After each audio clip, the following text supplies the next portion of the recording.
Super 6 కు సంబంధించి చంద్రబాబు గారు మహిళలకు ఉచిత బస్ అన్నారు. మహిళలకు ఉచిత బస్ అన్నది పక్క రాష్ట్రం తెలంగాణలో అయితేనేమి, కర్ణాటకలో అయితేనేమి కాంగ్రెస్ పార్టీ అమలు చేసి చూపుతుంది. మరి అలాంటి పథకానికి కూడా చంద్రబాబు గారు ఎన్ని సాకులు వెతుక్కుంటున్నారో చూడండి. కనీసం సంవత్సరం అయిపోయింది, ఇప్పటికీ కూడా ఉచిత బస్సు మొదలు కాలేదు. అది ఆగస్టు 15కు చేస్తామంటున్నారు. ఎంత మటుకు అవుతుందో తెలియదు. ఒకవేళ చేసినా కూడా దాంట్లో కూడా మళ్ళీ మహిళలకు సంబంధించి ఇంటర్ డిస్ట్రిక్ట్ అయితే అది కవరేజ్ చేయము అంటున్నారు. మోస్ట్ ఆఫ్ ద విమెన్ 16 లక్షల మంది మహిళలేమో ప్రతిరోజు బస్సులలో ప్రయాణిస్తారు. వాళ్ళందరికీ జీరో టికెట్ ఇవ్వాల్సిన అవసరం ఉంది. ఆ జీరో టికెట్ మీద కూడా మళ్ళీ చంద్రబాబు గారు స్టాంప్ వేసుకుంటారట. కానీ మహిళలు ప్రయాణించేది ఒక జిల్లా నుంచి ఇంకో జిల్లాకు, అంటే విజయవాడ నుంచి గుంటూరుకు వెళ్తే మళ్ళీ డబ్బులు కట్టాలట. ఇది ఎక్కడి న్యాయం అని అడుగుతున్నాం. ఇక ఇచ్చేదేదో మొత్తము ఫ్రీగా ఇయ్యొచ్చు కదా, ఇచ్చినట్టన్నా మంచి పేరైనా మీకు వస్తుంది కదా.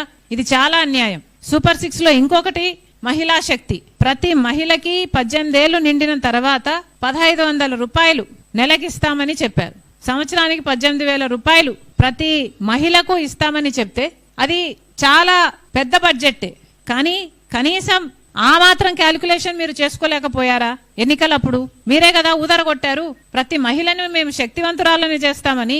మరి అలాంటప్పుడు ఎంత ఖర్చు అవుతుందో మీకు తెలియదా? ఇప్పుడు రాష్ట్రాన్ని అమ్మేయాలి, ఆ పథకాన్ని అమలు చేయాలంటే అని మీ మంత్రులే మాట్లాడుతున్నారు. అంటే దానికి P4 తో లింకు పెడుతున్నారు అంటే మీ అసమర్థతే కదా. P4 తో లింకు పెడతాము అని మీరు ఆ రోజు చెప్పలేదు కదా.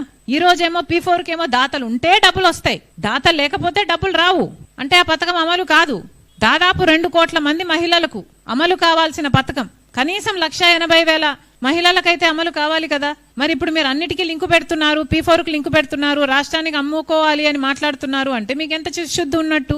మరి సూపర్ 6 సూపర్ ఫ్లాప్ అయిందనక ఏమనాలి? రైతులు Do subscribe Saksham Vizag. Watch, like, share and comment. Thank you.